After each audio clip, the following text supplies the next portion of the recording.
All right, get ready to dive into some seriously interesting English words and phrases. Yeah, it's amazing how much history and culture are packed into the words we use every single day. I know, right? We've got four gems to unearth today: ostentatious, figure out, gormless, and salty. That's a pretty diverse mix. It is. We'll be hopping from formal words to everyday slang, even taking a little trip across the pond with that gormless. Sounds like fun. It's going to be a linguistic road trip. So, first up, let's talk about ostentatious. Oh, I love this word. It's one of those words that just sounds, well, ostentatious, doesn't it? It does. And it's all about that deliberate showiness, trying a little too hard to impress. Like when you see someone driving a bright red sports car with the top down blasting music. Exactly. Or someone with a giant diamond ring they just can't stop flashing. So where does this word come from? It feels very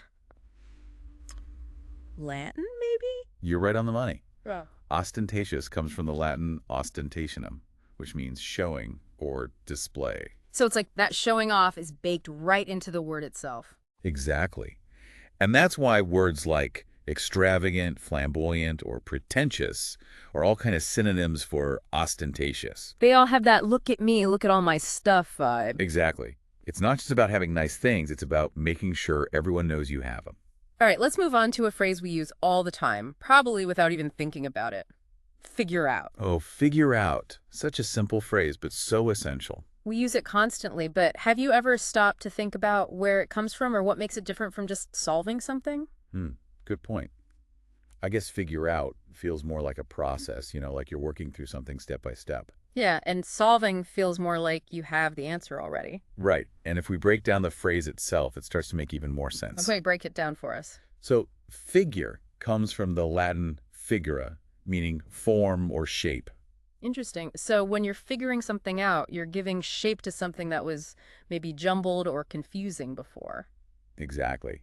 And the out part adds that idea of finding a solution, a way out of the mess. So you're not just thinking about it, you're actively taking steps to solve it, to untangle it. I like that untangle, like you're unraveling a knot. Perfect analogy.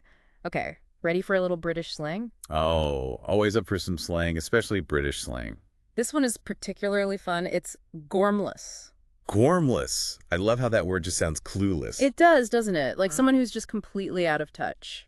But it's not meant in a mean way, is it? It's more like a gentle teasing. Yeah, it's more playful than anything else. Like, Yeah. oh, you're so gormless you forgot your own head if it wasn't attached. Exactly. It's about finding the humor in someone's lack of awareness. So what's the origin story behind gormless? Well, it comes from the Old Norse word gomer. Gomer, what does that mean? It means care or heed. So someone who's gormless is literally lacking gormer, lacking that sense of awareness. Precisely. And I think the way gormless is used reflects the British sense of humor quite well, that dry, self-deprecating style. Like they wouldn't call someone gormless if they were genuinely struggling with something, but they might use it jokingly if they forgot where they parked their car again. Exactly. It's all in good fun. Okay, last but not least, let's talk about a word that's taken the internet by storm. Salty. If you've spent any time on social media, you've definitely seen salty thrown around. It's everywhere these days.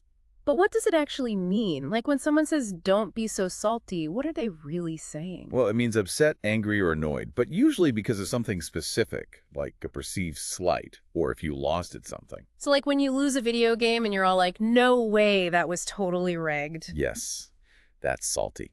It's that bitterness, that feeling of resentment when things don't go your way. And sometimes it lingers for a while, doesn't it? Like you can't let it go. Exactly. And it's interesting because there might actually be a connection between this slang term and, well, actual salt. Wait, really? I never thought about that. Apparently might go back to old nautical slang. Nautical, like sailors. Yes. Sailors, especially in the past, were known for being a bit rough around the edges, irritable. Well, I can imagine spending months at sea. Right. So the theory is that salty might have originated from describing sailors' temperaments and then eventually evolved to describe anyone who's feeling bitter or resentful. That's fascinating. It's like the word itself went on a journey, mirroring how language constantly evolves. It really does. So if you're feeling salty, you're basically feeling like you've got a wound and someone's just poured salt right on it. Ouch. That's a vivid image. I know, right? It really captures that stinging feeling of bitterness. And just like the other words we've explored, Salty has its own set of synonyms. Like what? Words like bitter, resentful, irritated, and of course annoyed all capture that same sense of displeasure. It's like a whole spectrum of saltiness. Exactly, from mild annoyance to full-blown bitterness. Well, we've gone from extravagant mansions to clueless Brits to the sting of salty remarks. It's incredible how these words, even slang, can have such interesting histories and depths to them. I know, right? It makes you realize that language is so much more than just words. It's a reflection of our history, our culture, and even our emotions. It makes you wonder what other everyday words have these hidden stories behind them. Oh, there are so many waiting to be discovered. And that's what makes exploring language so exciting. Absolutely. It's like a never-ending treasure hunt. Well, before we get too carried away, All right, we need to stay on course. let's shift gears a bit and talk about how understanding the origins and nuances of words can actually make us better communicators. Now, that's a really important point. It is. Yeah, it's like adding a whole new dimension to your vocabulary. It's like you're not just using words, you're wielding them with precision and purpose. Exactly. Yeah. So, for instance, going back to ostentatious, knowing the Latin root helps us see that it's not just about having expensive things. It's about that intentional flaunting, seeking attention through what you own. So if you were writing a story and wanted to describe a character who's all about appearances, you could really nail it with ostentatious. Absolutely. And understanding the subtle differences between, say, figure out and just plain solve can also make a big difference. Oh, interesting. How so? Well, figure out implies more of a process, right? Like you're actively working through something step by step. Yeah, it's more about the journey to the solution, not just the solution itself. Right. And then there's gormless, which without that cultural context could sound pretty harsh. Yeah, it does sound a bit rough on the surface. But knowing its roots in Old Norse, and that it's often used playfully in British humor, it takes on a whole new meaning. It becomes more about gentle teasing than actual criticism. Exactly. And salty, well, that's just a fascinating example of how language evolves to reflect the times we live in. It really is. From salty sailors to salty gamers, it's come a long way. It has. And it speaks to how adaptable language is, constantly finding new ways to express what we're feeling. It makes you wonder, why should we even care about where words come from? I mean, we use them every day without thinking twice. That's a great question. I think on a practical level, understanding the origins and nuances of words just makes us better communicators. How so? Well, we can use them more precisely, more effectively. We avoid misunderstandings. We express ourselves more clearly. It's like the difference between throwing words around randomly and carefully choosing each one to convey a specific meaning. Exactly.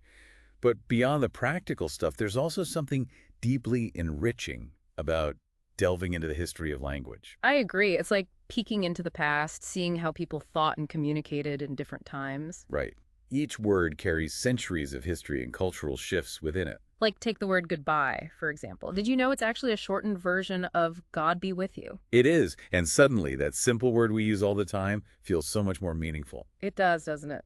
And it shows how exploring language can uncover these hidden depths and connect us to the past in unexpected ways. Absolutely. And it's not just about history, it's also about culture. Think about gormless again. The way it's used in British culture tells us something about their sense of humor, their values. That's true. It shows that language is a reflection of who we are, both individually and as a society. Exactly. So by understanding these nuances, we're not just expanding our vocabulary, we're deepening our understanding of the world around us. It's like gaining a new perspective, a new way of seeing things. I like that. And who knows, maybe we'll even learn something about ourselves along the way. That's a great point. After all, language is how we express ourselves, how we understand ourselves. Right. The more we explore it, the more we uncover about our own thoughts and feelings and how we fit into the world. I'm feeling pretty inspired right now. Makes me want to go out and dissect every word I come across. That's the spirit. Wow.